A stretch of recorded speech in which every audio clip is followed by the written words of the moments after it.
Kohler Smart Toilets introduce a new standard of design and cleanliness, sculptural forms, intuitive technology, and total personalization with integrated warm water cleansing, heated seats, and warm air dryers. For peace of mind and convenience, there are touchless lids, seats, flush, and a self-sanitizing bidet wand. Now you can even use voice commands with Numi 2.0, featuring built-in Amazon Alexa. Explore the complete lineup at kohler.com/smarttoilets and discover what you've been missing.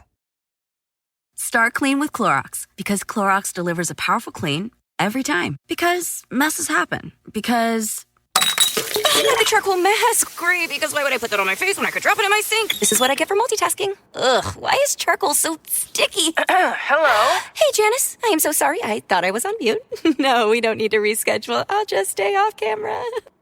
Ooh, yeah, that happens. So start clean with Clorox. Use Clorox products as directed. TaxAct knows you don't look forward to taxes. TaxAct doesn't even look forward to taxes, and TaxAct is a tax software company. It's basically TaxAct's whole thing. If TaxAct did things over, maybe TaxAct would end up teaching kindergarten or leading fly fishing tours. But that's a different story for a different ad. So why don't we just agree that taxes aren't fun, but you still have to do them? TaxAct's filing software can help you do that. TaxAct. Let's get them over with.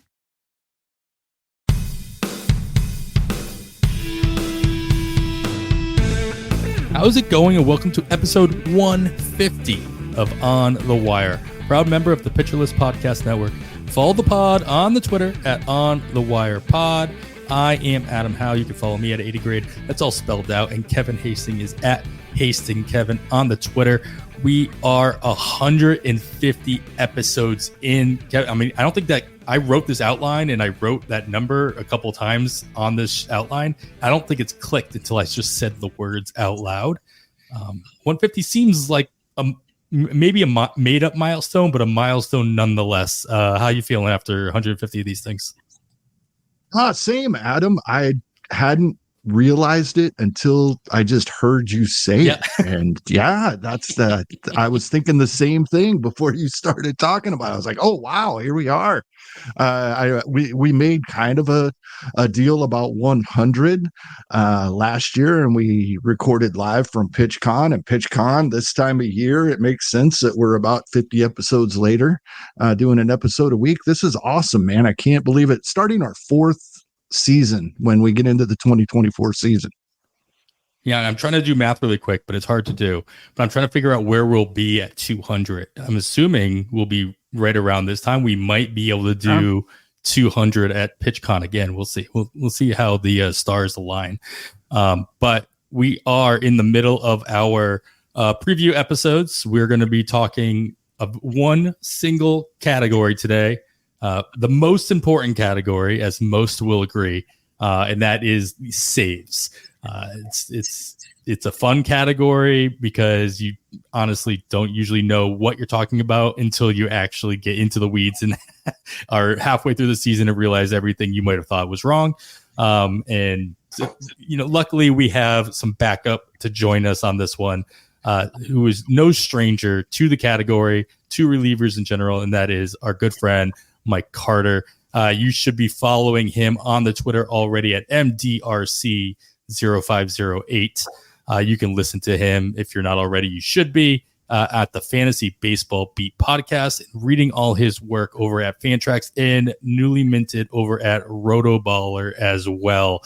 Like I said, we'll be talking to Mike about everything he spends most of his time writing about as it is, and that is relievers and the saves category specifically. But before we get into all that, Mike, thank you so much for coming back on the show. I know you have got a long fantasy baseball night. You're in the middle of it, actually, and so to take some time away to spend it with us as well is a great honor. Thank you. Well, you guys, thank you so much. That's a great introduction. I appreciate that. I'm so happy to be with you guys and be part of this so-called industry, and having gotten to know you guys and call you both friends and a league mate with you, Adam, as well. We just did record an episode of the Fantasy Baseball Beat earlier tonight with Matt Kawahara from the Houston Chronicle. And I'm in the middle of a mock draft right now for CBS Sports and hanging out with you guys tonight and talking about some relievers and some saves. And hoping that we can help your listeners make some solid choices here as they get ready to be in the middle of draft season if they are not already. Yeah, we're doing these a little earlier than I realized than we did last year. We're doing this about a couple of weeks earlier than we started doing these, Kevin, last year. And I think that's the smart move. Getting kind of these preview episodes, especially the way we do them with the categories, not in the middle of draft season, like not at the end of February or as draft season, aka March, starts ramping up, but to actually, get a baseline of all these categories and how you're going to kind of put your draft together based on what you're going to do. I can't echo this enough, but like, you got to remember, you, the listener, you are drafting your team. We are not. Anybody else you listen to, Mike, if you listen to his podcast, anything else that you might listen to or read, it's all well and good. Take it all in, but you are still making those decisions. So I think it's good that we're actually, we're presenting this early enough where you can actually, soak it all in and then kind of spit it all back out if you haven't started drafting yet. All right. Well, we do have some news to get through. Let's get right into it. We got decent amount of news this time. Probably not the same amount of news that we hit last week with Eric, Kevin, but we'll see. We'll get there. Let's start off in Los Angeles when it's reported that is assumed that Clayton Kershaw will be returning to the Dodgers. Whether when he actually makes a start for them is still kind of unclear or unknown, but he will sign a contract with them, which is lovely. My question to you, though, is this just a nice story at this point, or does it provide you any confidence that Kershaw is worth drafting? And if so, in what capacity would you be looking to draft him in? Oh, I don't think I'm drafting him. Probably not even in a draft and hold. There's just still too many unknowns about when he may be returning. Everything seems to agree that it would be the second half of the season, if at all this season. But it is nice to see that he is throwing. He's began his throwing program. That gives me a little more confidence than I did have that we would see him at all in 2024. So it's worth watching now, but that's just too long of a stash when there's so many question marks on whether we'll actually see him at all. I am confident if we do see him, we'll get a top tier performance. So he is one of those guys that, and if he does not have any setbacks as we approach the All-Star break, we'll start talking about him. Is this the week? Do we try to get him for $1 this week? Do we try to get him for a couple bucks this week? Oh, now he's going on a rehab assignment and he's going for triple digits. So it's definitely worth keeping an eye on. Yeah, fair. And the way that the Dodgers are going to be structuring their rotation probably all through the season, even when he does come back, it does not, bode well for the possibility of any 2-star weeks or possibly going deep into games when he first starts coming back. Yes, I think that the quality per inning, you're right, is going to be solid, but how many of those innings obviously has to be a question mark. He's been drafted he's been rostered in my dynasty league by somebody else for a long time now, but we also have 10 IL spots per roster. So this is the situation where it's a no-brainer. You hold on to him, you keep him, and you kind of stash them in those spots. But you know what? In this day and age, you still fill those 10 IL spots at some point during the season, and you have to start asking yourself, I'm like, all right, well, is he the first one dropped? If it's early in the season, you've got all those IL spots filled. A lot of questions you got to start asking around that situation. If you've got minimal IL spots, if you've got 3 or 4, you're going to fill those up pretty quick. And whether or not you want to actually, drop Kershaw in that situation is something you're going to have to take a deep, hard look at. All right, Mike, last week I gave Kevin like a whole slew of minor league deals, and I asked him if anything was worth looking at. Of course, the answer is usually no. So I'm only going to give you one here. There were a couple, that kind of came through, but one always stands out. Anytime you see any kind of hitter, whether it's a minor league deal or a major league deal with the Colorado Rockies, you got to at least take note. So this week's minor league deal of the week is Bradley Zimmer. He signs a minor league deal with the Colorado Rockies. Do you see any path to success for Zimmer in Colorado. Can he crack that roster? If he does, is there playing time in Colorado for him? What's your take on Zimmer with the Rockies? The thing that's interesting is that I thought this had White Sox all over it. They have a hole in right field. They did make a couple of trades last weekend, but, I thought Zimmer would be a guy that they might give a chance to. Here's the thing. He's 31. The talent is there. He's never really had an opportunity, mostly due to injury. When he's had an opportunity, he's really kind of failed to thrive and hit. What he does have is speed in abundance. At least he used to. And if you look at the Rockies roster, you can kind of see that there could be a pathway to getting some playing time here. I mean, they're looking right now like they're going to put Nolan Jones in left. It looks like Brenton Doyle is going to be in center. And it looks like Hunter Goodman's going to play in right. Those guys being successful to me doesn't seem like a given off the top of my head. And they really have no reason to not give those guys an opportunity. However, when you look at their bench and think about who's going to be on their bench, I definitely think Zimmer is a guy that can make the team. He's an outfielder that can play all three spots, although he's probably better in the corners at this point. But as a non-roster invitee and at age 31, they have an opportunity to keep him there. They don't really have anything else on there as their backups. I mean, Stallings will make the team as a backup catcher. It looks like they have Montero, who, has sort of a utility role, it seems like, and maybe Trejo. But I really think that Zimmer will make the team. Can we just stop a second and look at this Rockies lineup and just marvel at the fact that there is only, according to Roster Resource, Chris Bryant, Charlie Blackmon, and Elias Diaz are the only ones over the age of 30. And that is absolutely amazing. It is kind of like night and day from what we expect out of the Rockies. So what I was going with that is that Zimmer has age on his side. The fact that he's over 30 seems like a good thing for the Rockies. Historically, at least recent history would suggest.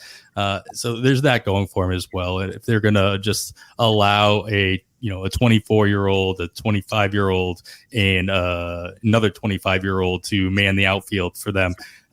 If you asked me if they were going to do that, last year or the year before, absolutely not. It just doesn't seem like the Rockies are going to do that. So there's that. He's got age on his side for, somebody over 30. You don't usually say that, but in Colorado, it's a thing. All right, Kevin, newest news that came across the board today is that Gary Sanchez is signing with the Milwaukee Brewers. And for those other fathers out there listening who are familiar with the show would understand my Unicourse reference here that I linked down here. Tell me, why should I care? Well, I don't think you should too much. However, there may be a few out there. I don't think there was very many, but there may be a few deep league early drafters that may have Eric Haas or even Austin Nola on a roster, and you can probably go ahead and put them as your first drop for the first fab run of the season. That's the biggest thing that it looks like here to me. I'm not worried about William Contreras getting his plate appearances. We know he'll DH and get plate appearances other ways. I don't think Gary Sanchez is going to eat into his time behind the plate at all. I think he is the backup, and keep Contreras fresh and let him get his plate appearances at other positions. But I don't have any interest here in Sanchez himself. And I'd just be double checking my really deep league rosters that I drafted early, make sure I don't have Haas or Nola on the roster. And other than that, I'm leaving this one alone, I think.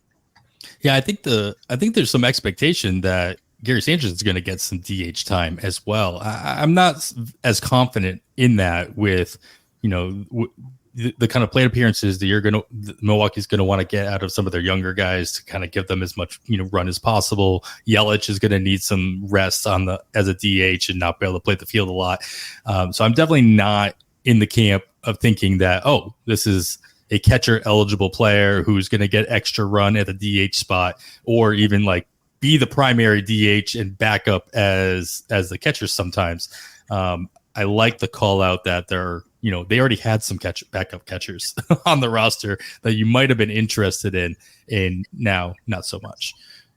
All right, we'll stay in Milwaukee, Mike. They made another move a couple days prior, bringing in Jacob Junis. He signs a deal with Milwaukee that presumably puts him in their rotation, I guess, replacing somebody else named Corbin Burns. He was signed as a, quote, starter. We'll see how long that lasts, but less so about Junis, but the rest of the rotation. If Junis was signed as a starter here, what's the fallout for the rest of the Milwaukee rotation? Who's the odd man out that Junis is basically taking the place of? Well, that's a really interesting question, Adam, because I think when you look at what they have roster-wise, it's pretty obvious that Freddie Peralta is their ace now. They have Miley there. They have Colin Ray, who they like. Who might be their ace. He'd be the ace on the White Sox, that's for sure. But, the other guy that they got, and you mentioned Corbin Burns a minute ago, DL Hall is looking like a guy that might get a chance at the rotation there as well.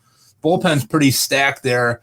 In terms of guys that could get, pushed out of there, perhaps, you're looking at, Aaron Ashby is a guy that looks like he is supposed to be coming back. They're saying that he's healthy, but, he had some pretty significant issues last year. He's a guy that they have that, you would think would get an opportunity if he was healthy. Another guy that a lot of players are high on is Robert Gasser, and Jacob Mizorowski is another prospect guy that, looked like they were going to get an opportunity. And now with the signing of Junis, he might be in the rotation. The thing that we know about Junis, though, and if you follow bullpens at all, is that he's a really effective guy to use as a bridge guy or a spot starter. I don't know if he fits into that role in Milwaukee. They don't really do a lot of that unless they're planning to change something. So right now it looks like he's in the rotation and they're giving him a chance. And I know that that's something that he's wanted. He's talked about that in the media, wanting to get an opportunity to start again. He's really got, that one great pitch and that's kind of it. But it's worked for him out of the bullpen. So I guess we'll see what happens there. It really looks like Milwaukee is sort of, I don't want to say rebuilding, but maybe retooling a little bit on the fly. The trade of Burns kind of opens up a little bit of opportunity there for some guys. Looks like they might have a little bit of competition there in the spring with some of those young guys coming as well. Yeah, I like your point about Junis. Is just he's been that bridge guy, right? It's just kind of where he's, I'll use air quotes, succeeded in his career in that position. So maybe it's a tinfoil hat thing, but maybe they sign him as a starter. Doesn't mean he's going to go 5 innings. Maybe he goes a little bit more than an opener, and then it's more of a tandem with an Ashby or somebody else in that's kind of trying out for, or DL Hall if they're kind of stretching him out, or even Colin Ray. If he works in tandem with one of those guys, that handshake agreement, they're all right, you'll go 3 or 4, and then Ashby will go 3 or 4, and then we'll go, we'll close it out, at the back end of the bullpen, which in Milwaukee is, still not a bad piece of their roster. It's probably the best part of their roster right now. Absolutely. Is that back end of that bullpen. So we'll see how he gets used there. And I feel like they were doing that with Peralta for a while, where he was kind of being the 4 inning guy, and then they had somebody else, I think at the time too, it might have been Ashby as well, come as before his injury, and so it's not something they haven't done in the past. So I wouldn't put him past them to utilize Junis in that role. Still starter, but 3 or 4 innings here or there. One guy that's not going to be filling in the Milwaukee rotation is Ethan Small. He gets traded to San Francisco for everybody's favorite player, Mr. Cash Considerations. Kevin, Small had a lot of hype at one point, couldn't stay healthy, couldn't really, stay on the field. Any hopes the Giants can get out of him basically what Milwaukee wasn't willing or able to do moving forward? It's doubtful, but anytime a pitcher goes to San Francisco, we're going to keep an eye on him. We were just talking about Jacob Junis, who showed a couple of flashes when he was with Kansas City, but it wasn't until he got to San Francisco and they said, "Hey, by far your best pitch is this slider. Why don't you throw it more often? It's amazing what happens when you throw your best pitch more often. So it's a shocking thing, isn't definitely it? worth watching. Yeah, great ballpark. We love the ballpark for pitching going to San Francisco. So it's definitely, I say this a lot. I have been saying this a lot in the off season, saying guys are worth keeping an eye on. This is definitely somebody worth keeping an eye on.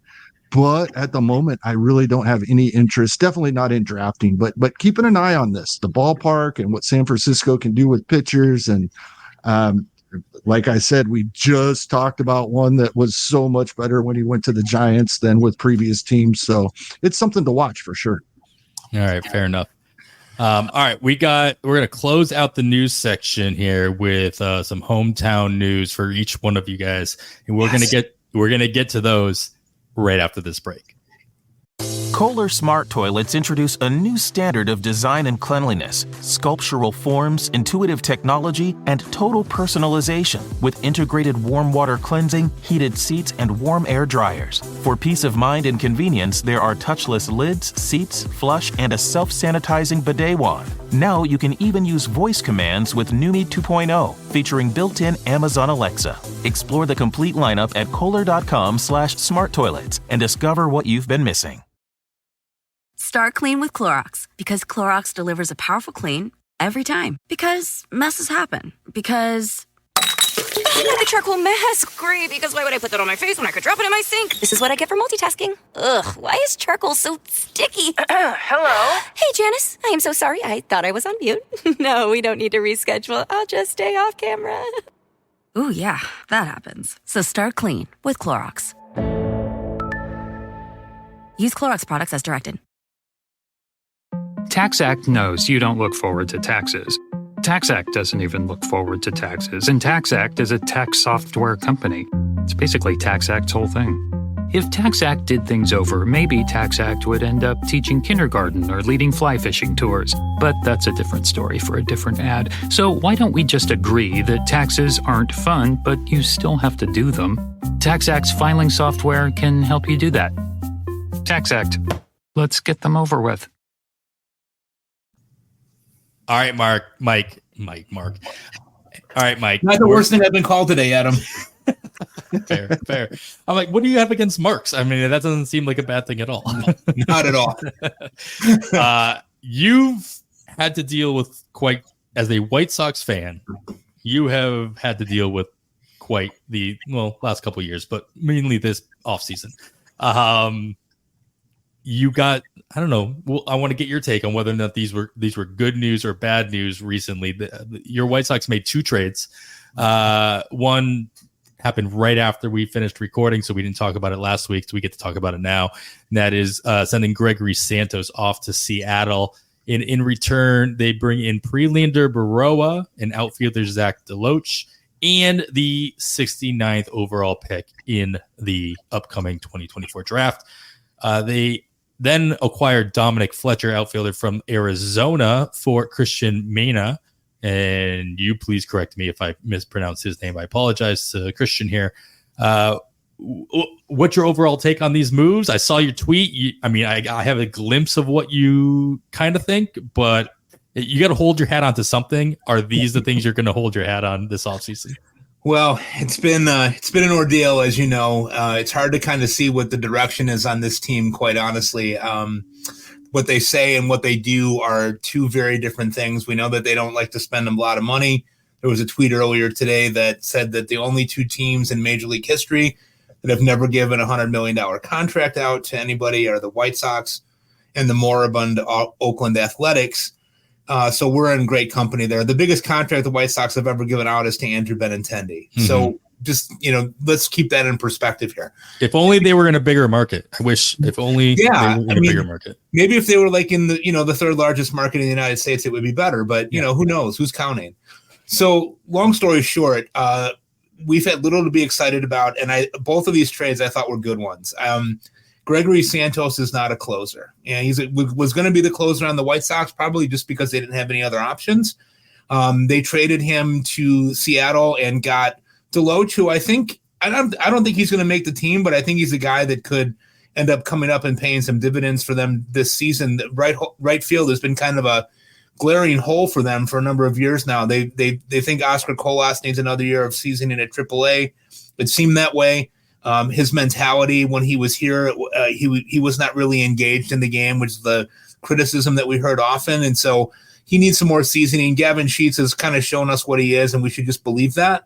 I don't think there's another level there that's going to be unlocked. So long story short, I think Baroa is the key thing there. Obviously, the pick is the key thing, but Baroa is a guy that's definitely going to make the team, I would think, and be in the middle of that bullpen mix. And he's nasty. He's got a nasty slider. Sam Wershing, my good friend, reached out to me right after the trade was made and said, tell me what I'm getting. I said, you're getting a reliever to replace Topa, and we're getting some useful pieces that we can use here on the south side. He was not super happy with my response and what I told him what I thought Santos was. And so I think that that's a really nice move for them. The one that I really like, though, was getting Fletcher, because Fletcher is kind of landlocked there in Arizona. There's a lot of young guys there that are vying for playing time. He came up and showed pretty well when he was there. I don't think we know exactly what he is. I mean, he's a shorter guy, younger brother of David Fletcher. He's about 5'6". He's a lefty bat. I think they can kind of plug and play him in right field and kind of see what happens. He's a really good defensive player. And the one thing that I will say that the White Sox did do this offseason is they really are putting a premium on getting guys that can play defense. They don't have anybody that can hit, mind you, but adding Paul DeJong to be the bridge to Montgomery. Montgomery's coming, no doubt. We saw him in Arizona. Kevin, you saw him too. He looks like he's the real deal. I'm not saying Bobby Witt-like, but, hey, a guy that's going to be a player for them for a while, I think, and can play and I think he can play shortstop. But I think that they solved that right field spot, at least for the time being, at least as a bridge until they have something else there. Maybe it's Colas, maybe it's somebody else, but definitely think that Fletcher can play, gets on base. He can move a little bit. He's fast, but he's not a good base stealer, so that's something that they'll probably have to work on unpacking. I liked both of those moves. It actually kind of gave me a little bit of light in the darkness of the insane offseason for the White Sox, in all honesty. Yeah, I mean, the name that stands out to me the most was Brelander Baroa, and that's mostly just echoing all like the giddiness that you see out of Nick Pollock on Twitter when that came up, and what the potential he could as a starter or as a reliever. Do you see him kind of flourishing in that reliever role in the short term, or do you think the White Sox actually provide him an opportunity to start? Well, I think the one thing that you have to kind of weigh out here is that the White Sox can't develop pitching. It's been a huge problem for them over the course of time. But the one thing that is interesting in this is that, and Kevin will remember him from his days in Kansas City, is that Brian Bannister is their pitching coordinator. And he comes very highly touted. And he worked with Baroa when Baroa was in San Francisco. And so I think they're seeing something there. It would not surprise me in the least if at some point during the season, if they unlock a code with him, like a cheat code with him, and he ends up becoming the closer for a really, really bad White Sox team. The other thing I would say too, and I don't know if we'll have an opportunity to talk about this later, but I'm not convinced that Michael Kopech is going to be in the rotation, especially if they're stretching out Garrett Crochet. So Kopech to me is a name to kind of keep an eye on, because I think he could be a phenomenal closer if they just said, here, go out there for an inning, throw 30 pitches and just gas everybody and throw your slider. That might be something that's interesting. But Baroa definitely is a guy that I think will make the team. They've got a lot of openings in that bullpen, and is somebody that could really come in and surprise given an opportunity if he has the command. And that's the issue that he's had historically, has been, boy, he throws it really hard and he's got good stuff, but he really doesn't always seem to know where it's going. Yeah. I'll be interested. I mean, I am definitely the type that if I happen to be at the end of a 12-team draft and news breaks like this that could go either direction, I will throw my 29th round pick at somebody. I did that with Baroa. Like, the news happened and I was 3 picks away, and I'm like, all right, we'll see if he's still there. He's still there. Okay, I don't have to think about this anymore. These are fab leagues too. So these are darts that you can throw, and you can see how it works out in spring training and make your decision the first 1 or 2 fab periods pretty easily. Going back to like Ashby is another example. Like I've taken more darts on Ashby this offseason than I think I probably should. But he's a decision. Last year? No. No. Okay. No. My wording was careful. Absolutely not. I was curious because I remember you taking him a lot last a little bit. offseason. I took a little bit. Yeah. I'm pretty sure I have 100%. a couple questions for Mike as well. One, I'd just like to echo his sentiment on Bannister.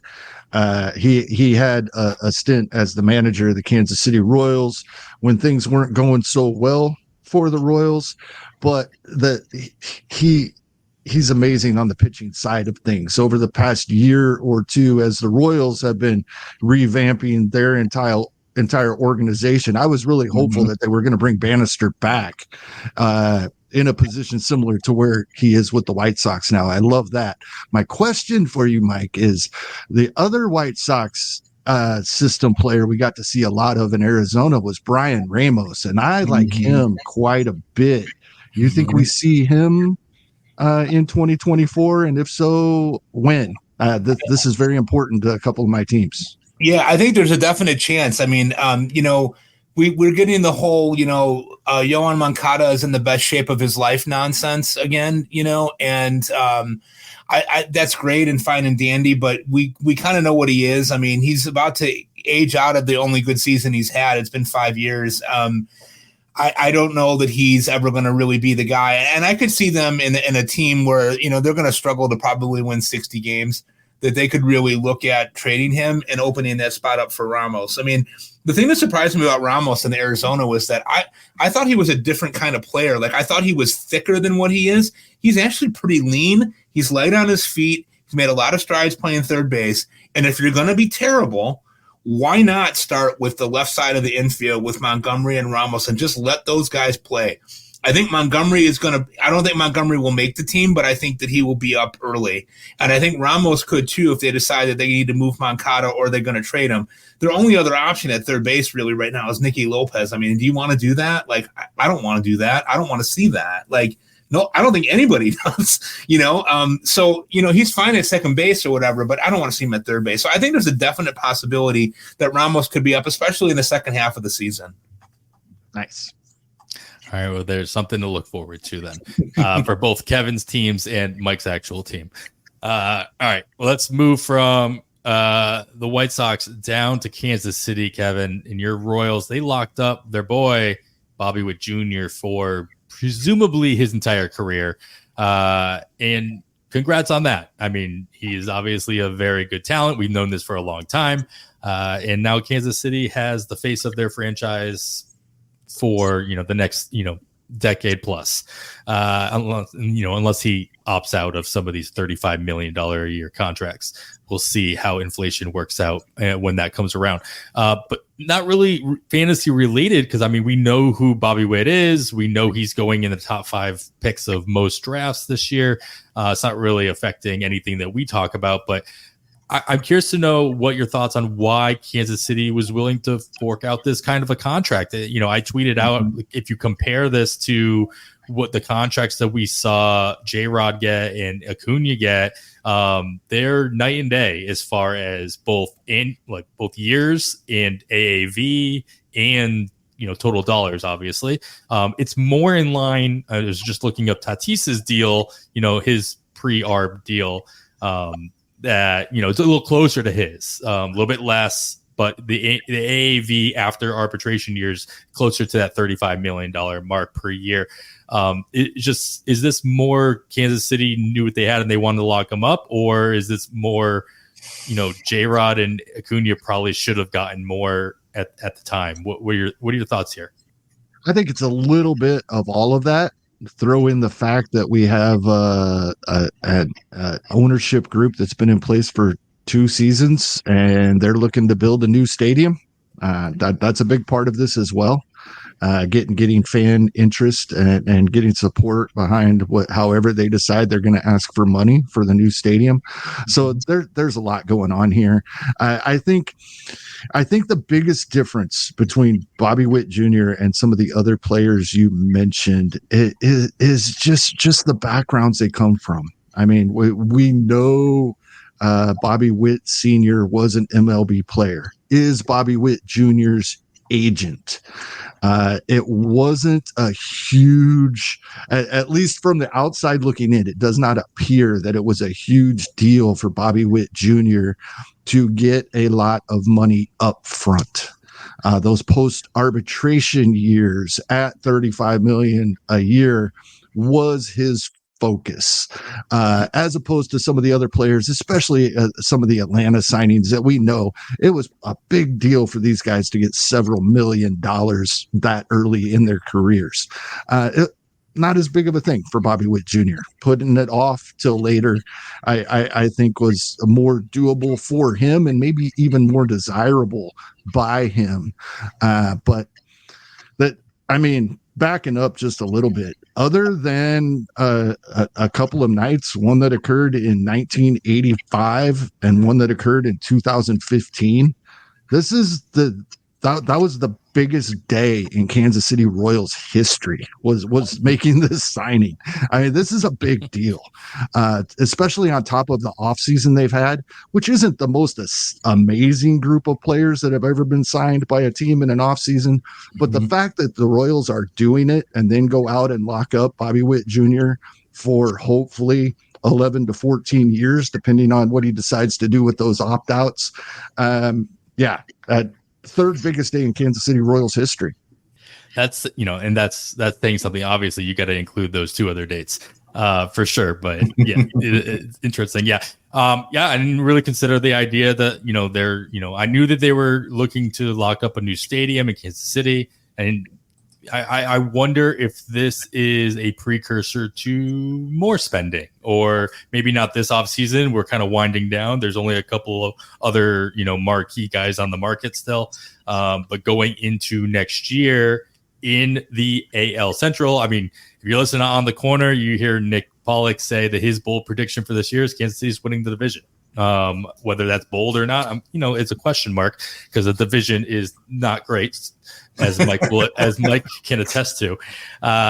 So I wonder, if they do something, if they pull a Baltimore, right, and they're just kind of better than they maybe thought they were going to be this year, if they go out and spend that extra money next year and maybe make that trade that Baltimore did with Corbin Burns and those types of moves leading up to, again, the stadium that you're talking about. But this is going to be the house that Witt built at this point. I mean, simple as that. That's a driving factor. Mike brought it up just a few minutes ago. Until 2 days ago, the Kansas City Royals were the third team that had never signed a $100 million contract. And now this contract eclipses the top four they've ever signed combined. Wow. Salvi, Alex Gordon, Ian Kennedy, and Gil Mesh was their first $50 million signing years ago. And he didn't end up even playing out that contract. He retired before it was over due to injury. So this is a huge deal for Kansas City. And to your point, Adam, in the future, not this season, but going forward, this could mean free agents, the higher tier free agents, are more willing to at least listen to him. Yeah, I mean that's a great point. Just now it's an option. Now it's like, hey, maybe I wouldn't mind going to Kansas City, or at least talking to them and seeing where their direction is going and all that. It pushes the chair open so they can sit at the table, if nothing else. Yeah, and I will echo my tweet earlier. I think that it's a little misplaced to kind of give criticism to players who sign these pre-arbitration deals at such a low AAV. Obviously, Witt's getting his after his arbitration. You see it jump up to $35 million a year. But the fact that he's getting single digits in the first year, or low double digits AAV, millions dollars. And these are arbitration years. They're just buying out arbitration years. This is not the free market. Still league minimum years. He would be getting about 600,000. Right? Yeah. So it's a little misguided. It's not a free market with these guys, with these young guys. No matter how talented they are, it's just not how the system is built out. Keep that in mind when hey, this guy is only making $7 million. Vladimir Guerrero Jr. did not sign a long-term deal. He won his arbitration case. So he's making $19.9 million. So there is that. There's that risk you run where you end up winning or losing your arbitration cases. You get hurt. There's so many things riding against you as a Major League Baseball player that, I definitely do not blame any player for signing those contracts, no matter how low they might seem at the major league level, because it's not a free market. Simple as that. All right. Well, we got a lot to talk about in the saves category, as I talked about at the top of the show. We're going to talk about some draft strategy revolving around the position. And then we got a bunch of players to talk about at the end. Of course, we're going to play my favorite game. We're going to play some Ask, and we'll get to all that after this break. Kohler Smart Toilets introduce a new standard of design and cleanliness, sculptural forms, intuitive technology, and total personalization with integrated warm water cleansing, heated seats, and warm air dryers. For peace of mind and convenience, there are touchless lids, seats, flush, and a self-sanitizing bidet wand. Now you can even use voice commands with Numi 2.0, featuring built-in Amazon Alexa. Explore the complete lineup at Kohler.com/smarttoilets and discover what you've been missing. Start clean with Clorox because Clorox delivers a powerful clean every time. Because messes happen. Because... Hey, honey, you know your dad's world-famous chili. Yeah, the one that takes 24 hours to make. So I was trying to help out and bring the pot to the table, but it was like super hot. And then I dropped it, and now the floor looks all, stained with chili. Look, the point is, you guys cool with pizza for dinner? Honey? Ooh, yeah, that happens. So start clean with Clorox. Use Clorox products as directed. TaxAct can think of a million things more fun than filing taxes. TaxAct is going to name some now. Sitting in traffic. Folding a fitted bedsheet. Listening to your coworker talk about his fantasy team. Digging a hole. Digging an even larger hole next to that original hole. Unfortunately, TaxAct's filing software can't make taxes fun. But TaxAct can help you get them done. TaxAct. Let's get them over with. All right, we're back. You're still listening to On the Wire. I am Adam Howe, joined by Kevin Hasting, and we are lucky to be joined by Mr. Mike Carter. Mike, take this opportunity in the middle of the show, not the very end where everybody's turned everything off. Remind everybody where they should be listening and reading your work and anything you got going on in the pipe. Well, we got a lot going on, these days. I'm working at Rotoballer and doing some pieces for them. I'll have a piece coming out later this week on some infielders and outfielders in the age 26 to 29 age bracket that you should be trying to take a look at.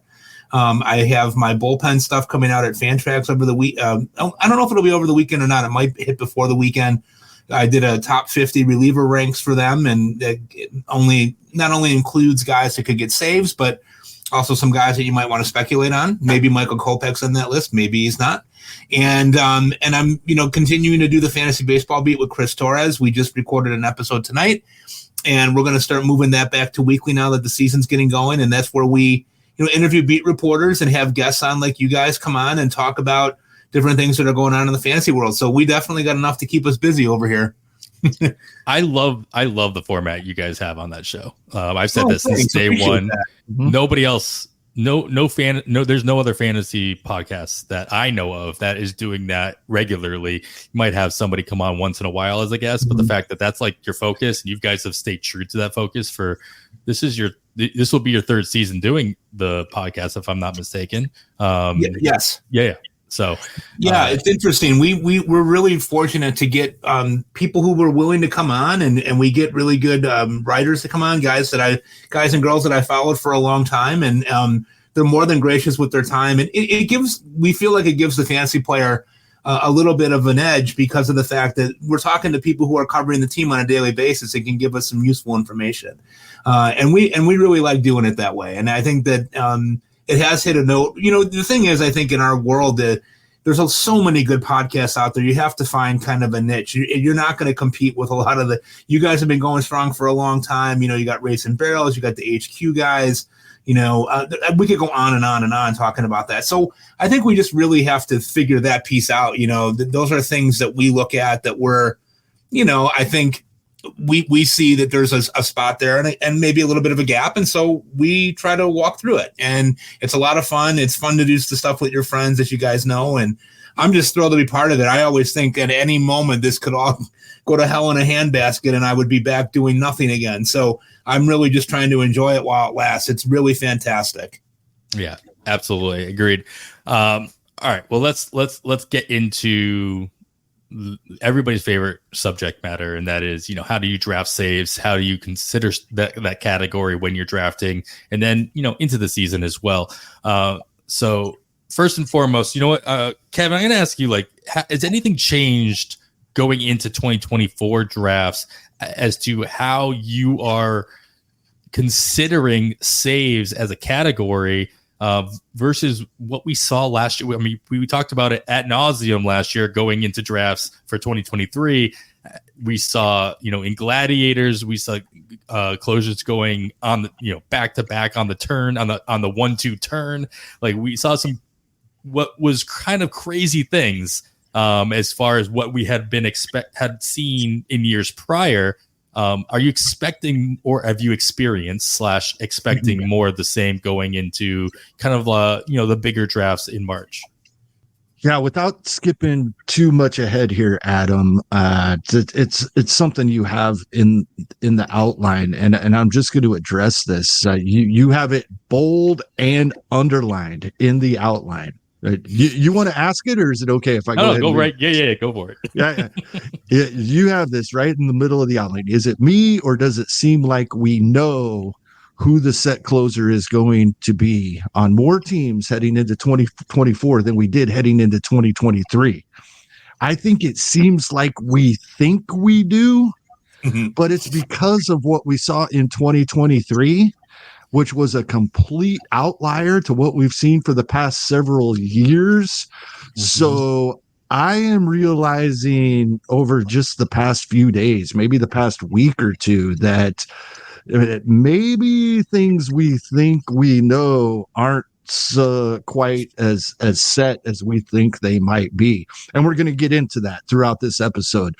Many of the groups of players you have, there are those out there that believe they are the guy.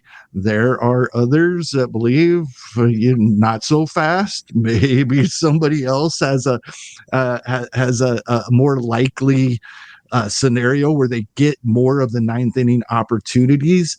And I'm just starting, like I said, over the past week or so to wonder, are we too comfortable with some of these projections and some of what we think we know? Because prior to last season, it has not been this way for a long time. Mike, by the time this episode drops, it will have already passed, but we have our GLARF draft, part of the Earth Fantasy Baseball Leagues, and that's happening this weekend. Are you expecting to see saves get pushed up? This is a 15-teamer. It's just on the NFBC platform, so it's the same format as a main event, to put things in perspective, with some incredibly intelligent and smart drafters in that room, or at their computers.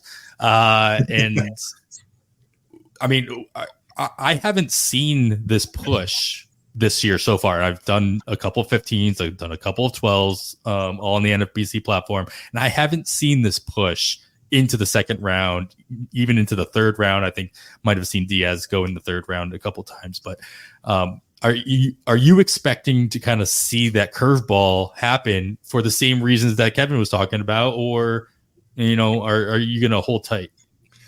No, you'll see it from your computer on Saturday for sure. I would say you're going to see, I think and I hope that this doesn't come off the wrong way.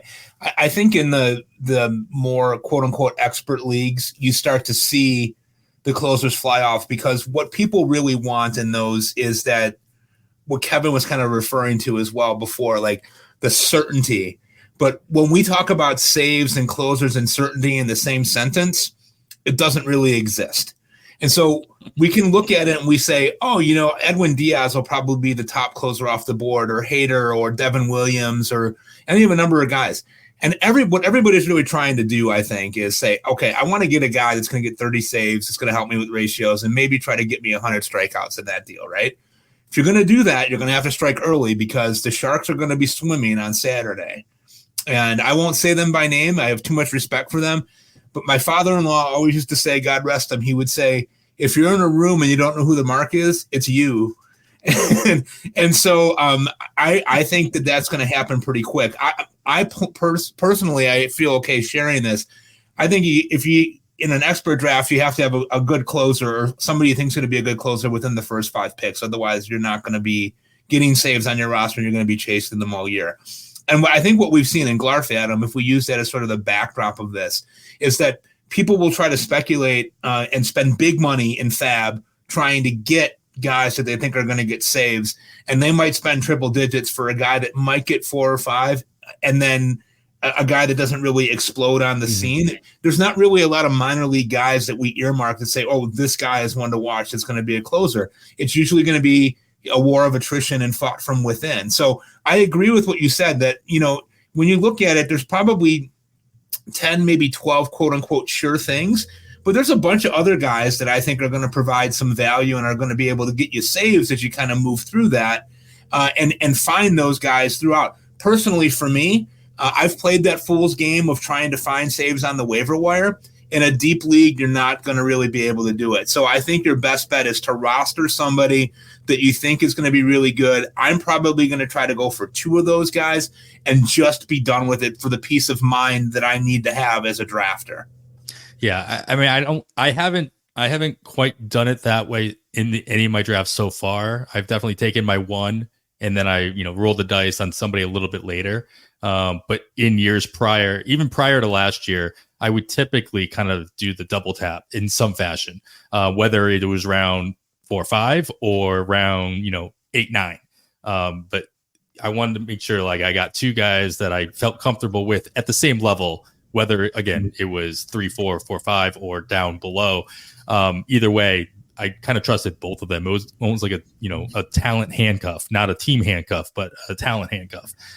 Right. So I agree that having those 2 guys at the same level is definitely, it's going to be a common practice, I think, in most drafts heading closer and closer to opening day. For example, in this CBS draft that I'm doing right now, which is another room full of Sharks, I did do what you sort of suggested there, which was I did a Clase Duran double tap. And then I'm going to add someone of like an AJ Minter or Brian Abreu type as well to help with some ratio controls and to get a few more strikeouts here instead of taking a crappy 6 starter. So I don't know if that's going to work out or not. I mean, it looks great and it's fun to look at on paper. I can tell you the rest of my team might stink, but we'll see. Reason I like what you just talked about, both of you guys, and I brought this up a couple of years ago. It's not even about the saves, but if you are comfortable in the save category with a couple of guys, it means we have more options for our chasing wins and chasing strikeouts, right? We can use our Brian Abreu's and Matt Brash's as our 7th pitcher, knowing we don't even care if they get a save or not. If they get one, it's great. They're going to get one once in a while. It's great. Maybe they get a win. And then, like you just said, Mike, we can even back up and maybe get another high quality reliever in that 6th spot even. But it makes it takes the stress off of our starting pitching staff if we have a couple of good closers. Yeah, you also have to know what you're willing to do. You have to know your managerial style, whether or not you are willing to put in the work to, work the wire. If you're not, then you're going to pay for it. I mean, Kevin, you said this multiple years and multiple times. You're going to pay for it either way. You're going to pay for it either on the wire or you're going to pay for it at the draft table. Or so you have to know on your ratios. Yeah. Oh, yeah. Or on your actual stats. Either way, you will pay for it at some point or another. I talked about handcuffs earlier, Mike. I heard you talking with Chris on Baseball Beat about this a little bit with Jason Adam and Fairbanks, obviously, as the Adam, as you pointed out, is the obvious handcuff for Fairbanks. But in general, are you targeting the quote handcuff to your especially if you're paying top dollar for, you know, a third or fourth round pick type of guy? Like, you're drafting Class A, are you targeting, you know, Scott Barlow later on as your reliever that you are going to be using as your sixth starter or your sixth pitcher, seventh pitcher or whatever, as both insurance, and then hopefully they're good enough to actually, you know, be useful if Class A, you know, doesn't go down? Yeah, you know, I think that's really interesting kind of thing to think about here, right? Is like it really depends to me, I think, on what obviously what kind of league you're in, the depth of the league that you're in, and the things that kind of go along with that. There's definitely nothing wrong with doing that. There is a school of thought that says, you know, if you roster everyone that's on a committee, you're going to get all of that team saves, but it doesn't always seem to work out that way. And that could be a situation that Kevin's Royals find themselves in this year. Actually, they've got about 3 or 4 guys that could lay claim to that job. So I've heard some people doing that. For me, I think if you think that there's an opportunity for someone to lose that job or that they're going to get moved, so like you use Class A as an example. You know, it's easy to see that Class A could get traded. I mean, Cleveland does things like that. If he gets traded, Barlow seemingly would be the guy. I think the same thing in Milwaukee. Devin Williams is going to close wherever he goes, but if he leaves, you know, you got Abner Uribe, you got Trevor McGill, you got a couple of guys there that could really be lights out type of closers with what we saw last year. So in that sense, if you're thinking ahead and thinking like a general manager and you roster someone like that, boy, you're really looking to try to find somebody that's got upside there. I think in a league like what we play in, I don't know that I would draft Barlow unless I had a strong inkling that a guy like Class A was on the move. Class A did blow 12 saves last year, and that seems to kind of go under the radar a lot. That, you know, probably that was over usage. I think he'll probably be okay.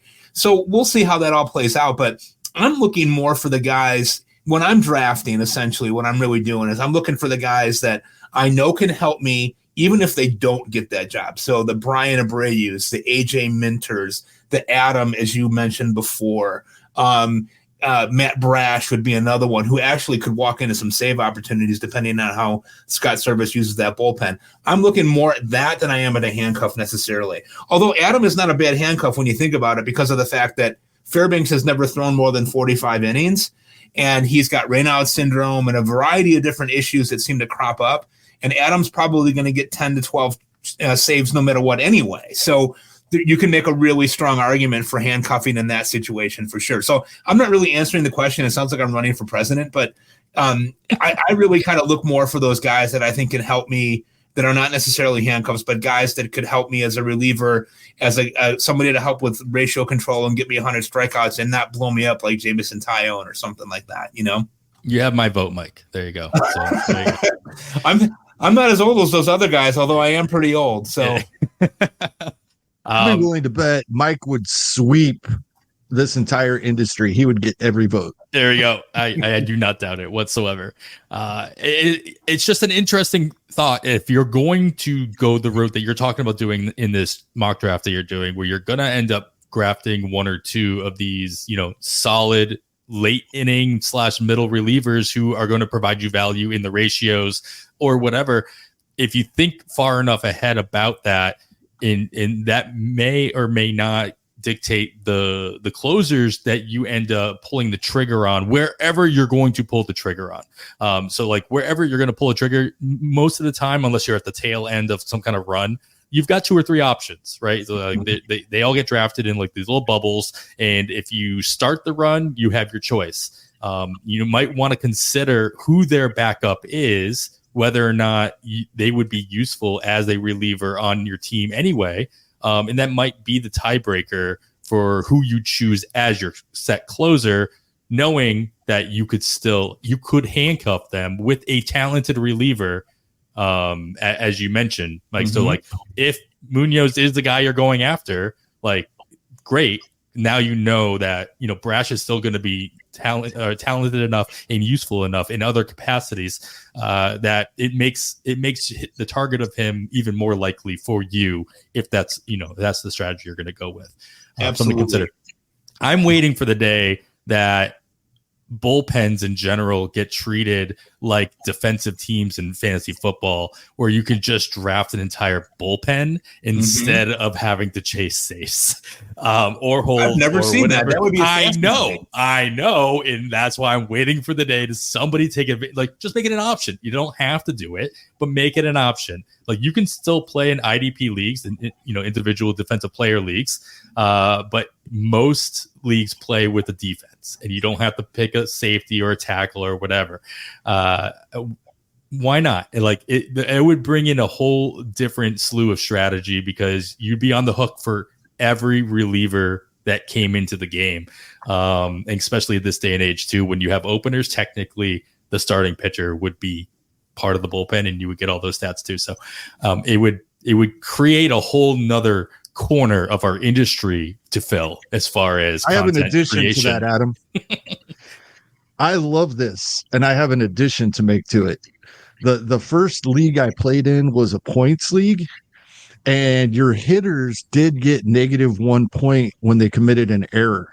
Okay. So if your bullpen was kind of like defense / special teams, so that anybody on the team commits an error, you're losing something as well. That would make it very interesting. If you can incorporate fielding into fantasy, you in a specialized league, it goes like with that, the bullpens. Yeah, it only goes on the bullpen. Yeah, that's true. No matter what. I like it. So somebody make this happen, fantasy league. I love it. I think it's a great idea, guys. All right. Well, let's last couple questions here revolving around actually, what you're actually going to do in drafts that exist right now. Mike, if you are all right, let's get away from saves just for a second and just talk about the idea of drafting relievers that are going to help you in other categories. As you mentioned, you talked about it in a way where you're going to draft some guys that are going to help out your ratios.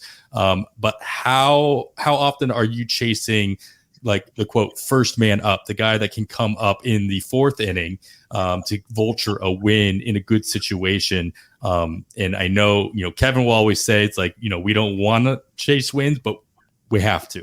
So is this a viable strategy, both mostly in season, to chase those wins? Or is it, as I put in the notes, just a fool's errand? I think it's probably a little bit of both, quite honestly. It's hard to do it because we know managers are a fickle bunch, right? They change their ideas and their desires on a whim, and we don't always know what those are. And so I can't say that I actually have ever chased vulture wins, but when you look at guys like, we're talking about Brash again, right? I mean, Brash had 9 wins last year, and double-digit saves and double-digit holds, right? So he's a really valuable guy. Can you predict that he's going to have that many wins again this year? You can't. He might have 3. He could have 12. We don't know. It's really hard to speculate on that. And one of the things that I kind of really do believe in, it kind of goes back to what Ron Chandler always has said, is, drafting the skills and not necessarily the roles. It feels like a risky play to me to be drafting a guy that could come in like in the 4th or the 5th inning. Like we were talking about Junis before, right? Junis gets some vulture wins or whatever. Is it worth rostering a guy like that for the off chance that he's going to have that happen? To me, it's not. And so what I end up doing is, like I was talking about before with the Minters and Abreu's of the world, is I'll look at my starters that I have, and if I have a 5th or 6th starter that I think is kind of weak or has a bad matchup that week, I love having one of those types of guys that I can fill in there. Somebody that maybe comes in and gets 2 or 3 outings, maybe gets 4 or 5 strikeouts, maybe gets a win, maybe gets a save. I don't know if that's the right way to play it, but that's kind of how I choose to play it. It makes me feel the most comfortable. I generally finish in the middle of the pack, usually on wins. And so I think what I've been doing there has been pretty okay. I feel like you can always kind of get starting pitching on the waiver wire. Maybe that's a fool's errand, like you said before, but I don't know. I mean, I'm not sure that I would ever, unless it's if it's like a 50 or something like that. Yeah, then okay, sure. But if you're playing in a 15 teamer or a 12 teamer, I'm not sure that's a strategy that I would go for. Yeah, I mean, I feel like I bring this up a lot, and I usually get the same answer from everybody. But I think it's worth considering as you are going throughout the season. I can't imagine drafting with this in mind per se. It's more something you have to kind of see how the team is utilizing their bullpen. Right. If there is somebody Right. who's regularly coming up first, we saw when like Nick Pivetta made the transition into the bullpen, you knew even if he wasn't coming in after quote an opener, like he was still coming in after the third or fourth inning, and maybe he was going 4 or 5 innings still. But this was like a situation where you kind of could predict it. You Right. can kind of see it coming ahead of time, and even in the daily moves league, you could make an adjustment on that. Absolutely. Which was actually kind of sneaky because like you knew he was starting, even though he didn't have the little carrot in front of him, and you know he was going to do better in that bullpen role than he was as a starter anyway. But it's so hard to predict unless you're like you just know that this guy has the role, that particular role for his team. Right. I think what you're saying about the daily leagues and things like that is really important. You know, my home league is an ESPN league where there are pitchers that have the SP and RP designation, and you only get 9 starts a week in that league. So sometimes what I'll do is if I'm down on points or if I need something like that, you know, you pay attention to see, who's going to piggyback off of this guy this week. You know, if it's going to be a Junis or a Brebbia like the Sox have now. Brebbia might be the closer, for God's sake. But if you ended up having a situation like that where you could take a guy like that, you're going to get 3 or 4 innings out of him, and he might be able to get you enough points to win the week. I could see making a move like that. I can't see rostering either one of those guys for the long term, but if you were in a spot where you needed to win the week, if you were in the playoffs, absolutely. All is fair in love and war, man. I just hold on so tightly to the 2021 Brent Suter situation where he led, you know, we talked about him every week, Kevin, but like he led the Brewers in wins out of the bullpen with 12. But it was Colin Poche last year. Yeah. So there's usually somebody. It's just figuring out who that's going to be is a little bit more difficult. Yeah. And I think it's both of you guys have brought this up. It's more of an in-season thing. I have dug several hours into this, and I have not found anything that leads you in any direction on a season to season basis as far as this is concerned. But in season, yeah, you know, at the end of the year last year, Alec Marsh was a follower for Kansas City, was coming in and throwing 4 or 5 innings, getting us 8 strikeouts even, and qualifying for a win. When you see a pattern like that in season, they're amazing. But I have not been able to find anything over the past few years that is sticky season to season in this regard.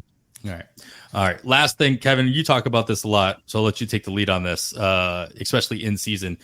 Usually have a stash spot, right, on your roster, on your bench, whether that's for, you know, with a prospect or somebody who's injured, or sometimes it's a reliever.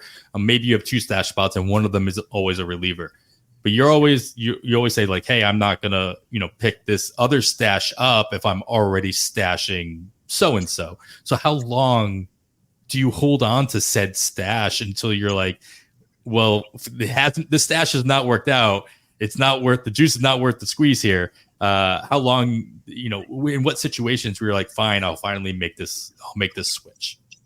It really depends on why we thought they were a stash to begin with. Do we still believe in that? Is it just that he's the next guy up if there's an injury? That's an easier guy to let go, right? Than somebody that, the closer has had a couple of rough outings, but they right the ship. That's different. It's easier to let that stash go. The main guy's been performing better. Doesn't mean he doesn't get hurt his next outing Monday evening after you drop the guy Sunday night. But there's just these different, you know, aspects of it. But in general, if I'm going to stash a guy for the same reason, I'm not going to make that change. 1, I'm not going to waste my fab dollars. And 2, I'm not going to put myself in a situation where these guys probably have about the same chance of becoming a closer, and I'm going to drop the guy that that does end up getting the job, right? It's just probably a superstitious thing, but in many cases, there's a reason. I would rather stash this guy now than the guy I was stashing. Then I'll make that move. But if it's for about the same reason, maybe even a little bit better of a reason, is it enough better for me to spend that money? That's where I'm at. I don't like making a lot of changes with my stash unless I don't think the stash I already have is worthy any longer. Is probably the biggest aspect of it. Is the guy I'm stashing still worth holding on to? That's a fair point, and just whether or not you got to balance out, the reasons you would be considering picking up this other guy. Something just everybody should consider too is, especially in weekly formats, which is what we focus mostly on with these fabs. If you drop somebody, you still can get them back. You remember that, like if you drop somebody, it's not a dailies moves league. It's not quick as fingers. It's you have the opportunity to spend money next week and bring them back in. And so if you do lose out if you do switch that stash and the stash you dropped works out at the worst possible time, you might have to spend a little bit extra money to get them back, but you still have the opportunity. This is why people like auctions, right? Because it's like if you want the top 4 guys, you can get them. It'll cost you in other situations, but you do have the opportunity. All 4 this year if you're spending close to 70 on Acuna. I hadn't actually thought of that yet. Maybe not the best example this year, but yeah. I think you could still do it. But. Mike, in general, how are you stashing? Are you using, especially in an NFBC limited roster kind of situation? It doesn't have to be NFBC. It could be it could be CBS, Yahoo, whatever. If you have a smaller roster, smaller list of benches, are you using them to stash a reliever that could walk themselves into saves, even if you have like those 2 quote ace saves, kind of in the hole? You spent up a 3 and a 4th round pick and went double tap. Yeah, I absolutely would. And I think what I think about what Kevin said, I think is prescient and right on, right? But if you think about it, you get down to the end of something and you look at faulty bullpen situations, right? Ones where it's a little edgy. So I think of like Washington, right? Where they have Finnegan, and Finnegan looks like he's the guy, but everyone who watches the games knows that Hunter Harvey's a better pitcher than Finnegan is, right? So I draft Hunter Harvey with the idea that he doesn't have the role now, but I think he's going to get the role. And if he lucks into that, or Finnegan gets hurt, or Finnegan gets traded to somebody and goes somewhere else, Finnegan's probably not going to close at his next stop, but we know that Harvey will close if Finnegan's gone. Now, with my luck, they'll probably give it to Tanner Rainey, but in reality, I would think, if you have Hunter Harvey and you stash him, and a month into the season, Finnegan is showing his true colors, all of a sudden you got a free guy right there that you took in the last round that can get you some more saves and keep you competitive within, whatever game that you're playing in that moment. I think it's definitely a viable strategy. The problem that you have is that the bottom part of your roster, especially in these competitive leagues, you got to churn. And so you could do like a Hunter Harvey for a couple of weeks. And if it's not looking like it's going your way and Finnegan's, kicking butt and keeping the job and doing whatever, you always can cut him. You can go on to the next thing, right? Then maybe you look at Philadelphia and say, oh, you know what? Sir Anthony Dominguez is being used in a role and Alvarado looks like he stinks. All of a sudden you got another guy in there. I mean, Philly's maybe not the best example because they got about 5 guys that could probably do the job. But you get the drift of it, right? It's like it's looking at that situation and saying, okay, if something were to go haywire here or this guy's ineffective or hurt, then you have somebody that's there, not necessarily the handcuff, but you have somebody that's there that could step into a role, and all of a sudden you've got saves that you don't have to acquire with Fab or with other free agent budgets that you use for whatever league you're in. Yeah, fair. I mean, most teams in your league are going to have a reliever on their bench. It's just typically how a roster is typically put together. And so that means there's less of them to go around on the free agent market. So keep that in mind too. You got to be aware of, what is actually going to be available on. Maybe you're not in a league like that. Maybe the majority are using their limited bench spots in other ways, and you have more assets to bid on in the free agency, and maybe you don't. So consider, watch the trends of your draft to kind of get an insight into how your league mates are putting together their rosters, especially if you're drafting in March when you're closer to the season and there are less questions and there are less risky draft picks being made at the end of your draft because there are no questions to answer. By the last week of March, there are very little, if any, questions that still need to be answered as far as role and position eligibility and whatever. So a lot of things to consider for sure. All right, guys, we need to talk about some players, some actual guys that can go that have been going toward the very end of drafts, especially in 12 teamers, that could assist you in the saves category. We will get to all that. We'll play my favorite game right after this. Kohler Smart Toilets introduce a new standard of design and cleanliness, sculptural forms, intuitive technology, and total personalization with integrated warm water cleansing, heated seats, and warm air dryers. For peace of mind and convenience, there are touchless lids, seats, flush, and a self-sanitizing bidet wand. Now you can even use voice commands with Numi 2.0, featuring built-in Amazon Alexa. Explore the complete lineup at kohler.com/smarttoilets and discover what you've been missing.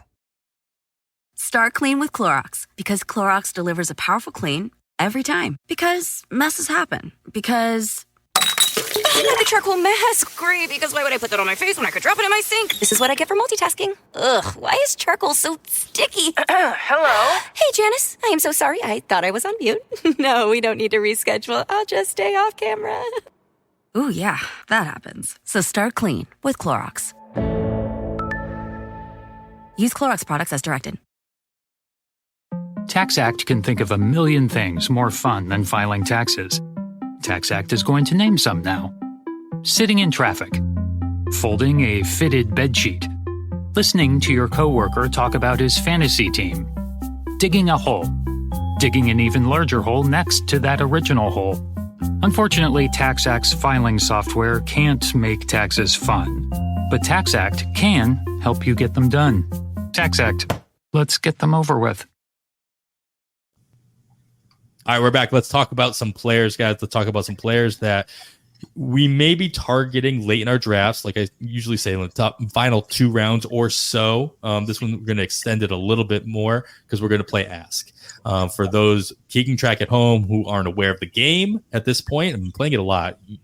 You regular listener, you know what it is. But for those who are just chiming in for the first time, it's called Ask. Avoid, stream, keep. Very strict rules, as Kevin knows. You have a group of 3. In this case, it'll be 3 relievers, all going in similar ADP areas. I'm looking at NFBC's online championships. This is their, $350 or $700 12 team leagues with an overall situation or component. And you have to pick one of these players to avoid, which means you can't draft them even in a 50-round draft and hold in a draft champions league. You could pick one to stream, or in this case, stream/stash. And that means you wouldn't normally draft them, but you could pick them up early in the season with your fab, stash them a little bit, maybe streaming them in and out of your roster. And the keep is somebody you would have to draft at a gladiator if you could actually get into a gladiator at this point.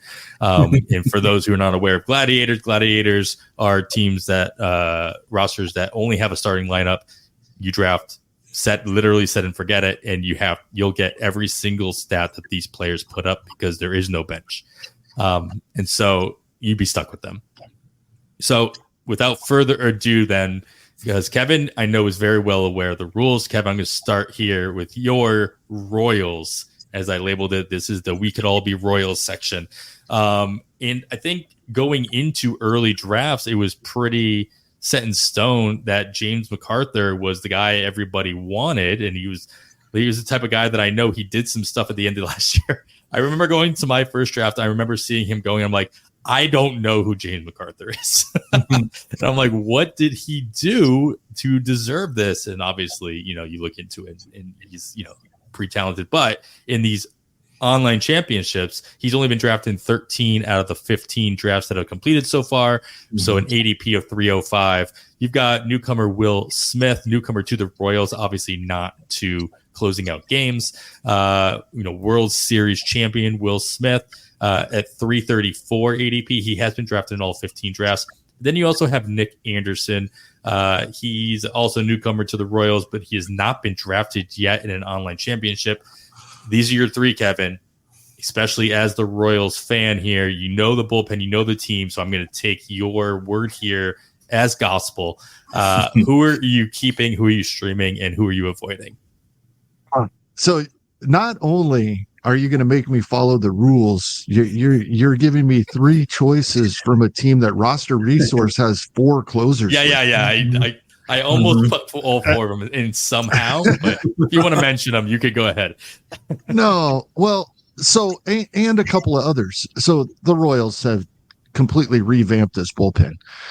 James MacArthur was being drafted as the closer for this team, albeit what was perceived to be a bad team, and maybe still is by some early in draft season. In fact, Rob DiPietro asked me about it at First Pitch Arizona because he had noticed he'd been doing a lot of draft champions drafts, and James MacArthur, he's like, the last couple of drafts I've done, he's going in the early 200s, and that was a little early for me as a Royals fan.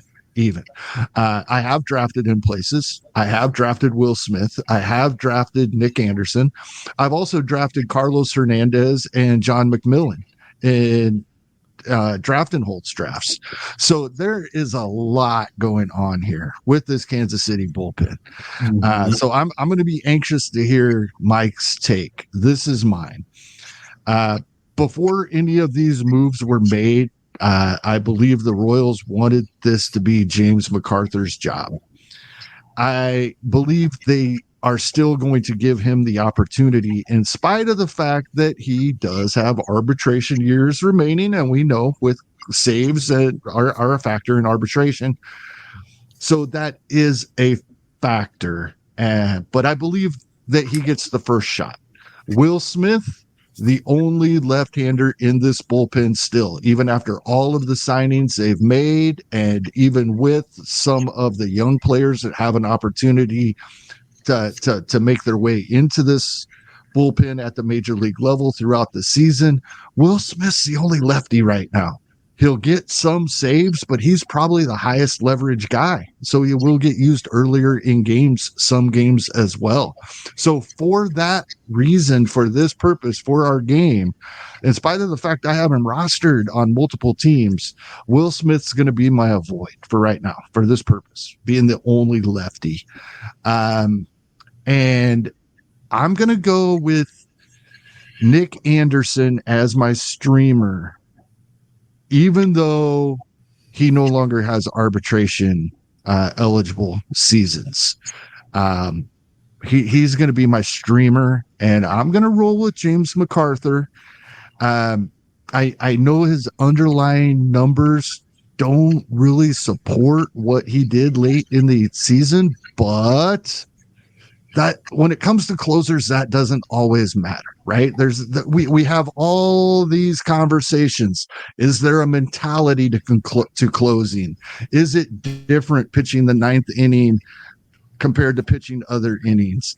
And the reality of those questions are until managers and front offices start caring more about it, it doesn't matter if that's real or not. Most organizations, for some reason, there's somebody that believes that is important. And I think James MacArthur's going to get the first shot. And if he performs, he can probably hold it. So unfortunately, I'm avoiding Will Smith, and James MacArthur will be my keep here. It's not a real sound. I'm putting the house on this, but I think he's going to get some run early in the year, and if he performs, he can hold on to it. Let's keep in mind this is like some of the earlier picks that we're going to be talking about. I don't think anybody you pick here in any of these groupings where you have to pick a keep is going to feel good about it. And so let's just keep that in mind as we continue. Mike, do you see yourself rearranging these guys in any way, or would you agree with the ask that Kevin put through? I'm gonna disagree slightly with my friend Kevin here, just because of this. I don't trust that Nick Anderson is healthy enough to even throw a bullpen to my 12 and 13-year-old team. So the last time we saw him, I don't remember. I don't remember what it's been. He's almost 34 years old. I love it as a reclamation project for the Royals, but my avoid here is Anderson. My stream is Smith as well. I could see the Royals signing somebody off the scrap heap, have that second lefty like Kevin was talking about. That's a really good point and something to consider here. I think MacArthur is the guy. I think McMillan is another guy that could lay claim to some of this stuff too. And Carlos Hernandez is always lurking. And I have to apologize to anyone that I told last year that Hernandez was a deep candidate for saves. It didn't end up working out for me. I know it didn't work out for you. I apologize.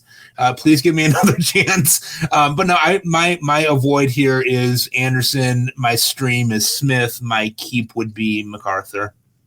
All right, let's move on from one some might say is still a bad team, as Kevin mentioned. I'm just quoting Kevin here. I'm not saying that they're a bad team.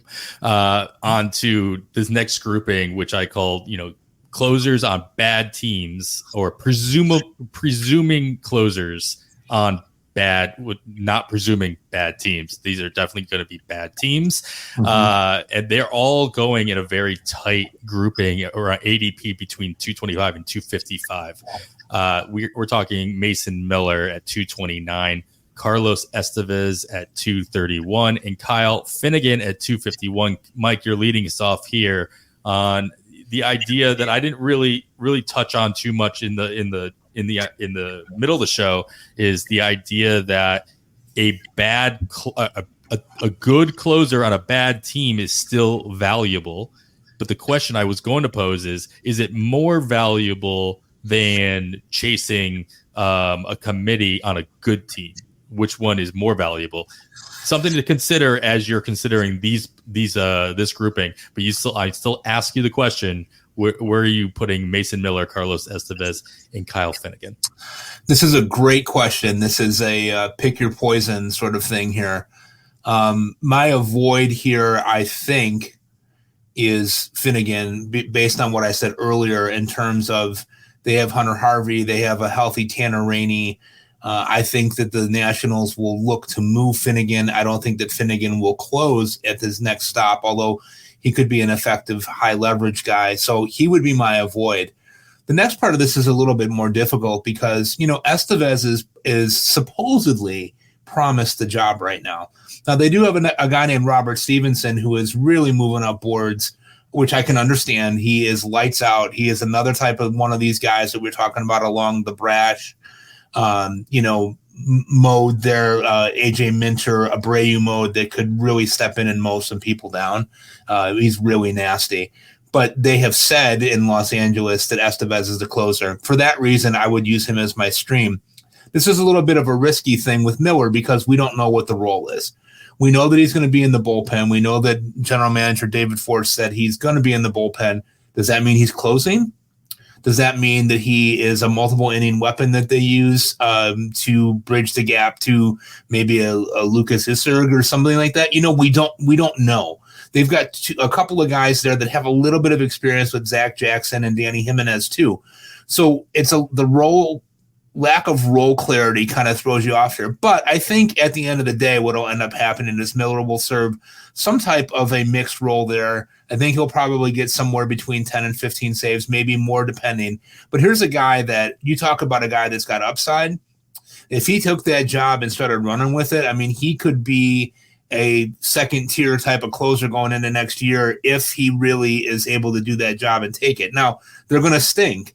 So he might only get 25 saves max if he gets all the save opportunities. So it's a little bit touchy there, but based on the skill sets of these guys, my avoid is Finnegan, my stream is Estevez, and my keep would be Miller. I think I agree with that, and Kevin, I'm going to get your take too. And I think my reasoning here is similar. Where it's odd to say, but like Mason Miller has the highest floor of these three guys. As you mentioned, like if Carlos Estevez or Kyle Finnegan lose, they have the job. At least we're aware that they have the job. If they lose it, it's going to be for not necessarily because Stevenson or Harvey are so good. It's because they've failed miserably. And so that's their floor. Their floor is failing miserably and then not returning to form at all. They have, just as high of a ceiling to an extent if they keep the job all year round. But I think that Mason Miller has a lower floor that even if he's not in that role, he's going to be in a role that provides value in general. Kevin, do you agree with Mike's assessment with that threesome, or would you mix it up? It's close. And this is one of these situations where I would probably answer differently if you asked me again tomorrow.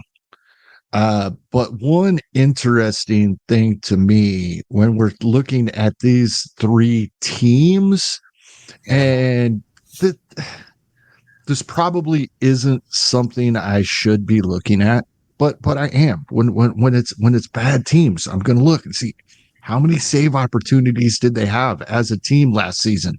Probably has no bearing on this year, but these are three not very good teams. I'm going to look. Oakland only had 55 save opportunities in 2023. They converted 29. They had 29 saves, and I am of the belief that Mason Miller will get a majority of those opportunities. I like him in that spot. I agree with Mike. I think Finnegan starts the season with the job. Last season it was Hunter Harvey. He got injured. Finnegan always gets the job back, but it's not due to his performance, right? It's due to performance or injury of others that he always ends up getting that job back, it seems like.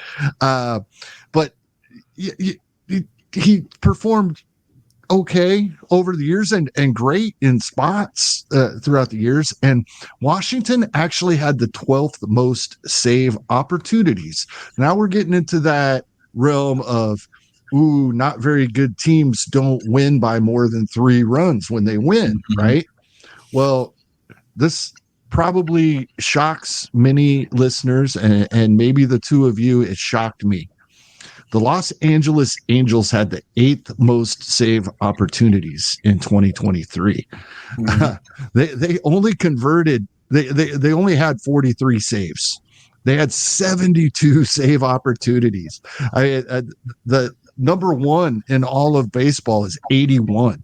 They were within 10 save opportunities of the team that had the most in baseball. That was Cleveland.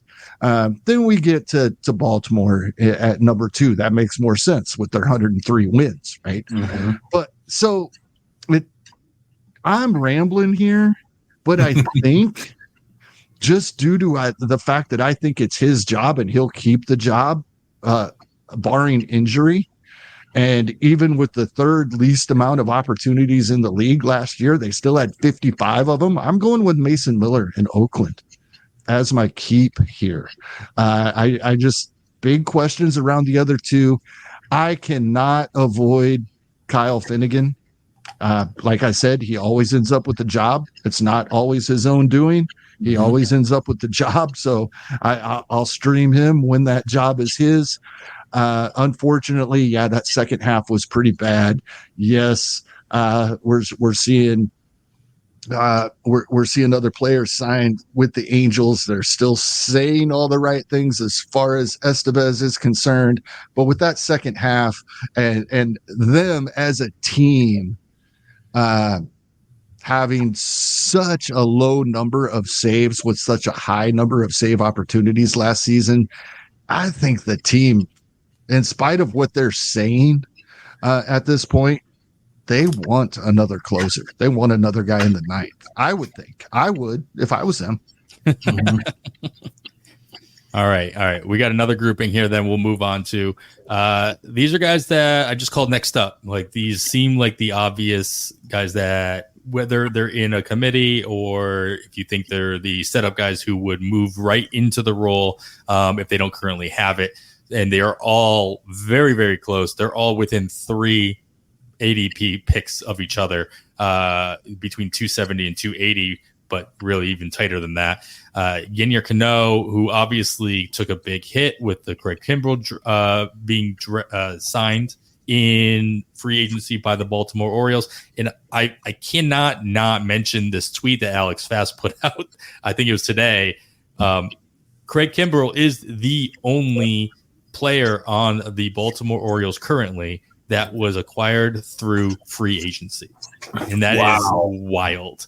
Everybody else has either been traded for or drafted and come up through their system, or maybe in a Rule 5 draft or something, some other capacity. That is amazing. They're the by far the lowest team on that list. So it's just an amazing thing to have read. Something you didn't really expect to see. Then you have another free agent, Yuki Matsui, signing with San Diego, and then Matt Brash, who we've already talked about endlessly throughout the episode, is in this group as well at 277. So Cano, Matsui, and Brash. Kevin, you can lead this one off here. They all presume to be either the setup guys, or you would expect them to move into the closer role, as Cano did last year with Felix Bautista being injured. Going as close to back as you can get 3 guys to go. The keep is easy here for me. It's Matt Brash. I could leave Matt Brash in my lineup for the entire fantasy baseball season and him get 0 saves, and I'm perfectly okay with that. So Matt Brash is the easy keep here for me. I think my streamer, I'm going to go with Cano, just for the fact that we've seen Kimbrell be bad. Now, usually it's when he's not the 9th inning guy, but he's getting up there, and we've seen spurts throughout his career where he would definitely be removed from the role. So for that reason, I will go with Cano as my streamer. Matsui, he might have the job already in San Diego. We don't know, but there's more than one other guy. It's a lot like the Royals situation. It could change throughout the season. He's my avoid. I'm not avoiding these San Diego relievers. I'm picking my spots, getting them late here and there, hoping I get lucky with the right one. But for this group, he would be my avoid. But Brash is the easy keep. All right. Well, Mike, I want to get your take on this as well, but we are going to take another quick break.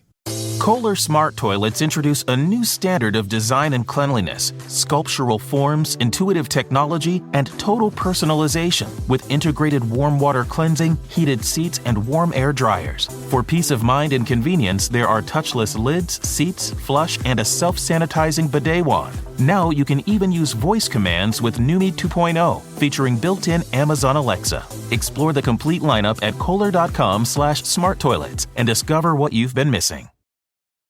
Start clean with Clorox, because Clorox delivers a powerful clean every time. Because messes happen. Because the charcoal mask. Great, because why would I put that on my face when I could drop it in my sink? This is what I get for multitasking. Ugh, why is charcoal so sticky? Hello? Hey, Janice. I am so sorry. I thought I was on mute.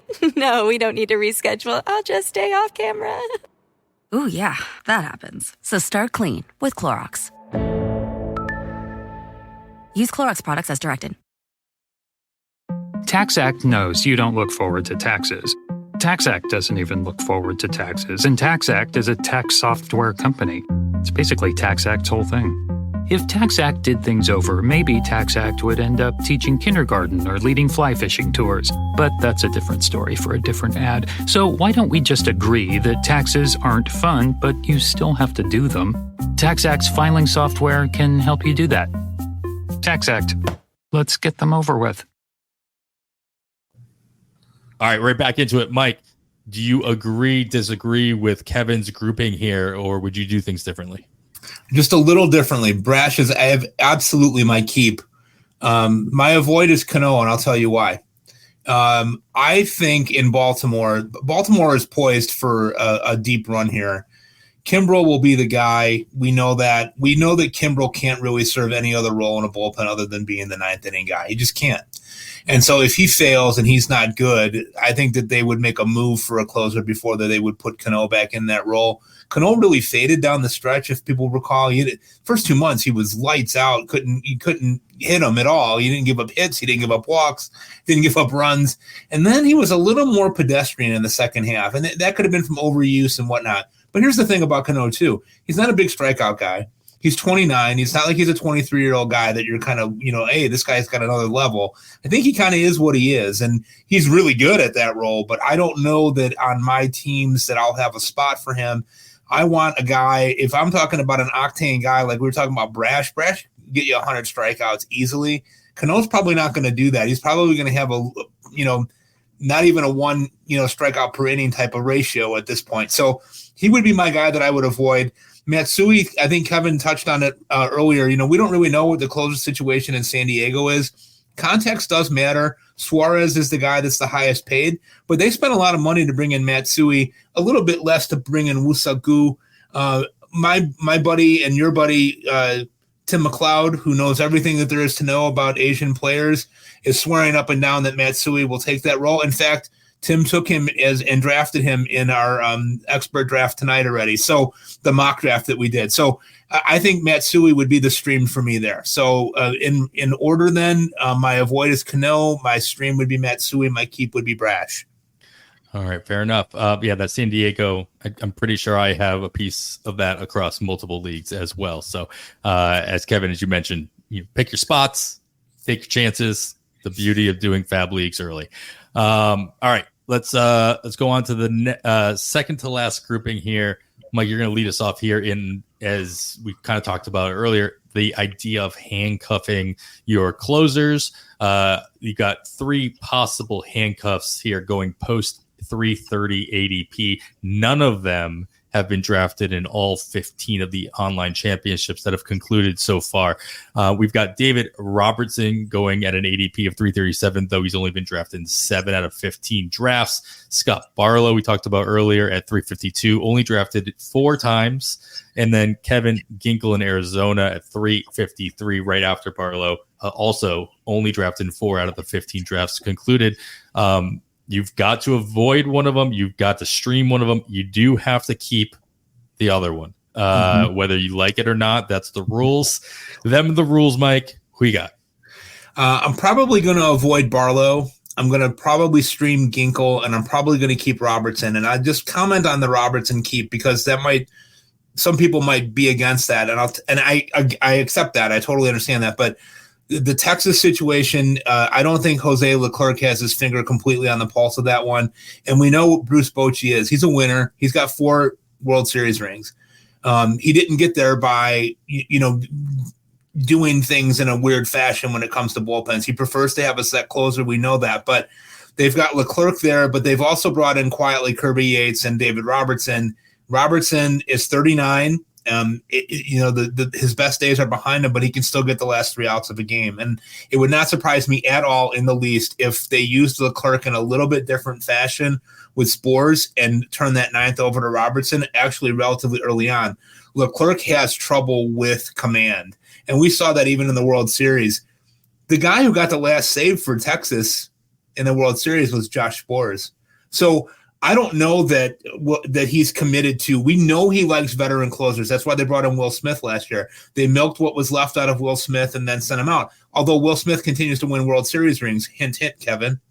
Now he's a Royal, which would be fascinating. But I think that's what I would do. I think I would avoid Barlow. I would stream Ginkel, and I would keep Robertson. And I know that somewhat goes against conventional wisdom here. Now, we talked about Robertson a little bit on last week's episode, or maybe it was the week before. Either way, we talked about him recently, Kevin. In similar vein, just the idea that he struggled in Miami after being traded, mid-season, and maybe he runs into that role again in Texas. But do you agree with that grouping that Mike put together, or would you reorganize? Yeah, I would reorganize a little bit, and it's I think most people would agree with Mike. So when he said he he knows some people would disagree with that. I think most would agree with him. And I do agree that Jose Leclerc, of the guys that probably have the job on opening day for these three teams, is the least appealing as a starting closer. If that's the guys we're drafting, right? Drafting the guys above these three, Leclerc is probably the least appealing. However, I'm the least confident in David Robertson. Yeah, he wasn't nearly as good as he had been earlier in the year after he made the move to Miami. 39 years old. Spores could leapfrog him in this respect as well. So I'm actually avoiding David Robertson here. Kevin Ginkel is going to be my keep, and that's for the simple reason you guys were talking about handcuffs a little bit as we are here. I only want a handcuff if I'm going to be confident putting them in my lineup with the closer, right? Both of them be in my lineup at the same time. And I would be comfortable doing that with Kevin Ginkel in place of a 6th or 7th starter on occasion if I had to do that. So I would be much more confident with him as my setup guy. Scott Barlow had a rough 2023. We know what he's done in the past. We assume that if Class A flounders, he's the next guy up now, but not if he's performing as he did for much of 2023. So Ginkel is my keep, and Barlow by default is going to be my streamer because I'm avoiding Robertson. Interesting. Good logic there. I like that. All right. I like it when you guys do not agree on everything, and you haven't agreed. I don't know if you're forcing it or if you're it's all natural, but you haven't agreed on any of these. Not once. I appreciate that. All right, it gives you more to think about. That's all right. So as we typically end all of our shows during in season with my favorite category, this is our wild card category. These are three guys who do not have the role. By any stretch of the imagination. They're not really in line for the role. They might have a lot of competition in front of them. They might have a set guy in front of them. But you know what? You got to keep one, you got to stream one, and you got to avoid one of them. Anyway, Kevin, you're going to lead this one off here. In Philadelphia, we have Orion Kirkring, who could not stop pitching in such a way where it wouldn't create gifts for us to ooh and ah at in September. And he has been drafted as such at 10 out of 15 online championships. He is on a roster. Garrett Whitlock in Boston, everybody talking about how he would make a good replacement for Kenley Jansen if he were to be traded. It is looking maybe less likely now that actually will happen. But Garrett Whitlock is still set to be in a bullpen role for Boston, being drafted 4 out of 15 at 352. And then the aforementioned Prelander Baroa, just traded to Mike's White Sox, has not been drafted yet. Surprise, surprise. But maybe has as much upside as any of these guys in this grouping.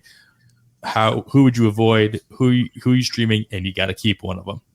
Man, we all love Prelander, and I loved Nick's tweets when the trade was made, but we don't even know if he's going to start the season with the team. So unfortunately, Baroa is going to be my avoid, but I know we're going to talk about him throughout the season. He's going to come up, Adam. So I'm okay with avoiding him for now, but I think we'll get a lot more talk about him as the season begins and then goes along. Kirkering, man, it was only 3 innings at the major league level. That's my concern here. Yeah, you see that 42.9% strikeout rate. That's amazing. 3 innings pitched. It was 18%, I believe, at AAA in 20 some innings, if I'm remembering correctly. So, 18 per 9. So it was still really high when he was at AAA earlier in the season. But man, you did leave a tough one for last year, Adam. But I am going to avoid Baroa. I don't know if Whitlock even gets the second or third shot in Boston, but he might. You know what? I'm not going to avoid Baroa. We're going to go with upside here. I can't make him my keep, but I will make him my streamer. That means as amazing as he looked, I think it's more hype than what we've actually seen so far. So I'm going to avoid Kirkering, and I'm going to keep Whitlock, kind of going back to the fact that he may not be second or third guy up, but I'm not going to be too upset if I have to use Garrett Whitlock in my lineup throughout the season. Maybe I get a save, maybe I get a win, probably get some ratios and a strikeout or two. So this one's really tough for me, and I'm not even certain what I ended on being my order, and I know it would be different if you asked me again tomorrow. I love that. But that's where I'm at for now. I would say similar to what I was talking about with Miller. Whitlock probably has the lowest floor, in essence, where he's almost guaranteed to have the most innings of these three guys. He's all the projections that you can find anywhere have him anywhere between high 70s, low 80s in innings being projected, because you don't know what kind of a role he's going to have. He might do spot starts. He probably will have spot starts throughout the course of the season. He might back his way into a couple saves just because we know Jansen's had his issues, not only on the mound, but also, with health issues. And so how many times he's going to go in back-to-back days, I guess it should still be in question throughout the course of the season. I was surprised when you didn't first go with Whitlock as your keep, and then you kind of made up for it by spinning it around at the end. Yeah, you made it there in the end. Mike, so if I remember correctly, Kevin had listed out Whitlock as his keep, his Baroa as his stream, and then avoiding Kirkering for all the reasons mentioned. Would you do it any differently, Mike, or we finally have one that we agree? No, I think I agree with Kevin on this one because Whitlock, I think, is an interesting guy just because of the fact that if he's healthy and if they end up trading Kenley Jansen, which sounds like could very well happen, I'm not convinced that they want Chris Martin to close either. He's 38 years old. I don't know. I don't think the Red Sox are going to be very good either. So they could have some turmoil in the bullpen in terms of who's doing what and who's starting. And Whitlock will have definitely a role in there. He's definitely going to have the most innings of this group. And I think that there's an outside chance that he could be the closer in Boston eventually. We've been kind of waiting on that for a couple of years now. And when they signed Kenley, that kind of went to bed. But I think that's who I would keep. Baroa, right now it's hard to see what the role is, but the White Sox best option at closer right now seems to be John Brebbia, and he's not really ever had that role. He's always been a pretty good bridge guy. I don't know that he's going to serve as the closer. I still think it will be Kopech. I know that's a little bit risky and maybe a little bit out there, but Baroa is definitely a guy that I would stream. And Kirkering it's not because of stuff that I would avoid him. It's just because of they've got four guys there that could close easily in Philadelphia, and Rob Thompson has shown a propensity to use any of those guys at any time. It's really frustrating to roster a Philadelphia relief pitcher because you just don't ever know who the guy's going to be. Last year was a little bit different because they had Kimbrel, and Kimbrel can't really pitch anything other than the ninth inning. But now they've got four guys, maybe five guys that could lay claim to that. You might see five guys with 8-10 saves each on that team. It's hard to say. So for that, and a lot of avoid them. And a lot of those guys are all locked up as well. We talked about this a lot last year, Kevin, right? Like Sir Anthony Dominguez got his contract. Okay, cool. We don't worry about arbitration. Oh, Alvarado has his contract now. You don't have to worry about arbitration. Right. And so it's like when they're all in the same boat, it's not even so much about the amount of money. It's just the fact that they have a set contract. You're not worried about that going up because they're having saves. Whitlock's in the same situation. We got to keep in mind they locked up Whitlock already for the next couple years. They already bought out his arbitration years. They have a couple of club options after going into 2027 and 2028, and they're not exactly expensive contracts either. We're talking anywhere between $7 and $10 million per year. And so we talk about this all the time. But arbitration should definitely be in consideration when you're wondering who's going to move into the role and they've got an extra hurdle to jump into. All right, Mike, keep going with the rest of your analysis on this grouping. No, I think we've covered it. I mean, I think that's it for me too. And there's my keep would be Whitlock, my stream would be Baroa, and my avoid would be Kirk Green. Yeah, fair enough. All right, lots to consider when as we talk about with every one of these episodes. There's a lot you can do with the last 2 picks or maybe 3 picks of your draft. You really got to keep in mind of how you drafted in the first 2/3 of your draft and how you what kind of risks you want to take. If saves was something that you need backup on, you've got a lot of players, you've got a lot of thoughts to go into it now. So thank you guys so much for going over that. Kevin, close us out here with any added words of wisdom that we can consider going into any drafts that you might have. Yeah, we're going to kind of stay on topic with this week. And this is as much feel, gut, whatever you want to call it, as it is analysis. I think when it comes to our closers and our stashes and what are we doing with some of these guys, I'm a big advocate of it. If there's a guy on my roster, he has to be usable right now. So that's why I lean towards my closer stashes being guys that I'm willing to throw out there right now, even if I don't expect to get any saves from him. And another guy that didn't come up in the groupings, but due to recent news, this is a big deal. Ryan Presley is going outside the top 400 in a handful of recent drafts. Wow. His average is getting to the point where his ADP is going to be outside the top 300. And he's being drafted outside the top 400. A guy that I wouldn't mind having in my lineup on a weekly basis. And I'm not so sure he doesn't get the most saves on this team right now. We still don't know. Everybody's presuming it's going to be Josh Hader. I don't necessarily know that.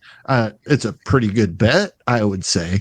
But, Hader made his career by being a 2-inning guy, put the fire out earlier in the game when he was first starting out in his career. I'm not so sure we don't see a lot of saves out of Presley.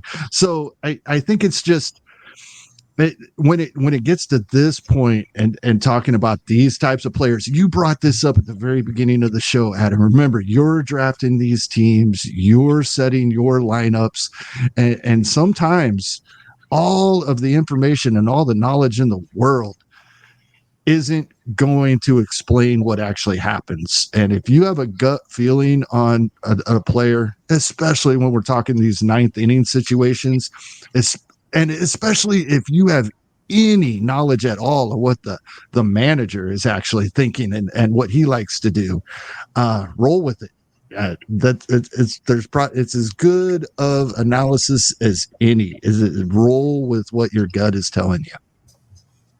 Yeah, roll with your gut, and also read Mike's analysis over at Fantrax as well as you continue to put out your reliever rankings articles. Obviously, you can also lean on Rich Graham over at Pitcher List as well, and all of the bullpen articles he puts out on a daily basis. Mike, thank you so much for coming back on the show.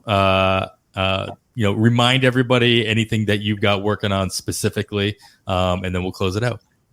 Well, just before I do that, thank you guys for having me on. I've been a longtime fan. I've played in OTW listener leagues for several years and have always followed you guys, and am really more than happy to not only work with you guys on different things, but also to be friends with you guys and league mates with you, Adam.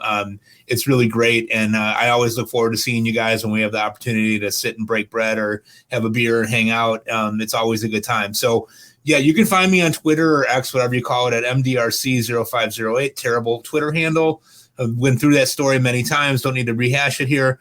I'm working at Fantrax on bullpens. I'll continue to cover bullpens this year. Got a 50 reliever kit coming out here in the next couple of days. I'm also latched on to Rotoballer as well, which has been a great experience so far, working on a variety of different things there. I've got an article coming out here on the 26 to 29-year-old guys who could bust out, and also another article that'll come out there in a few days on targeting values in the first 3 rounds and how you want to attack offense. So getting to stretch a little bit different muscle there at Rotoballer, which is kind of fun. And obviously I do the fantasy baseball beat with my buddy Torres, where we talk to beat reporters and fantasy experts and get their take on the things that are going on. So it's been a busy off season, busier than usual. And I look forward to the season starting, look forward to catching up with you guys. And again, thank you so much for having me. It's been a pleasure to be on with you guys tonight. Awesome. Thanks a lot, Mike. And that is going to wrap it up for episode 150 of On the Wire. Still can't believe it. You can follow myself on the Twitter at 80grade. That's all spelled out. Kevin is at Hasting Kevin. Of course, follow the pod itself at On the Wire Pod. So once again, thank our guest Mike Carter for joining us. Follow him at MDRC0508 on the Twitter, or better yet, make sure you're listening to him at Fantasy Baseball Beat. And after all that, I am Adam Howe, and on behalf of Kevin Hasting, thanks for listening, and we bid you goodbye. Kohler Smart Toilets introduce a new standard of design and cleanliness, sculptural forms, intuitive technology, and total personalization with integrated warm water cleansing, heated seats, and warm air dryers. For peace of mind and convenience, there are touchless lids, seats, flush, and a self-sanitizing bidet wand. Now you can even use voice commands with Numi 2.0, featuring built-in Amazon Alexa. Explore the complete lineup at kohler.com/smarttoilets and discover what you've been missing. Start clean with Clorox, because Clorox delivers a powerful clean every time. Because messes happen. Because... Hey, honey, you know your dad's world-famous chili. Yeah, the one that takes 24 hours to make. So I was trying to help out and bring the pot to the table, but it was like super hot. And then I dropped it, and now the floor looks all, stained with chili. Look, the point is, you guys cool with pizza for dinner? Honey? Ooh, yeah, that happens. So start clean with Clorox. Use Clorox products as directed. TaxAct can think of a million things more fun than filing taxes. TaxAct is going to name some now. Sitting in traffic. Folding a fitted bedsheet. Listening to your coworker talk about his fantasy team. Digging a hole. Digging an even larger hole next to that original hole. Unfortunately, TaxAct's filing software can't make taxes fun. But TaxAct can help you get them done. TaxAct. Let's get them over with.